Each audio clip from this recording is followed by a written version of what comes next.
Samantha हमेशा से सोचती थी कि उसके परिवार का घर साधारण था, कुछ खास नहीं। एक शांत पड़ोस में स्थित यह एक आरामदायक 2 मंजिला घर था, जिसमें एक सफेद पिकेट बाड़ और एक अच्छी तरह से बनाए रखा बगीचा था। फिर भी जैसे ही वह एक दोपहर धूल भरे अटारी में घूमते हुए उसकी नजर कुछ असामान्य चीज पर पड़ी। दूर कोने में भूली हुई पेटियों के ढेर के नीचे उसने फर्श के तख्तों के नीचे छिपा हुआ एक संकीर्ण दरवाजा देखा। जिज्ञासा पर इकवर्ड वह घुटने टेककर बैठ गई और उसे खींचा।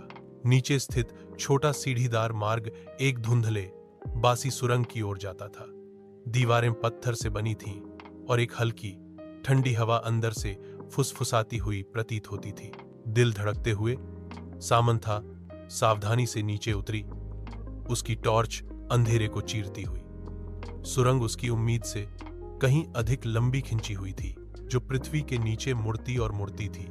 वह हिला नहीं सकी। उसे लग रहा था कि वह अतिक्रमण कर रही है, कि कुछ उसका इंतजार कर रहा है।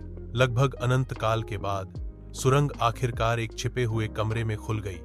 दीवारें पुरानी किताबों की अलमारियों से भरी थीं। अजीब चमड़े से बंधे खंडों से भरा हुआ कमरे के केंद्र में एक पुरानी मेज धूल भरे कागजात और पत्रिकाओं से घिरी हुई थी। जैसे ही सामंथा दस्तावेजों को पढ़ रही थी, उसके हाथ कांप रहे थे। रिकॉर्ड डीएस ने मना किए गए अनुष्ठानों और गुप्त समाजों की बात की। उसके परिवार का नाम बार बार उल्लेख किया गया। जितना गहरा उसने पढ़ा, उतना ही उसे एहसास हुआ कि उसके परिवार का इतिहास गहरे रहस्यों से जुड़ा हुआ था। रहस्य यह धन रहने के लिए था। उसने कुछ ऐसा उजागर किया था जो किसी को नहीं पता होना चाहिए था, कुछ ऐसा जो पीढ़ियों से छिपा हुआ था। जैसे ही खोज का भार उस पर पड़ा, उसने सबसे हल्की आवाज सुनी। उसके पीछे से आवाज आई, एक फुसफुसाहट, धीमी और ठंडी। वह अकेली नहीं थी।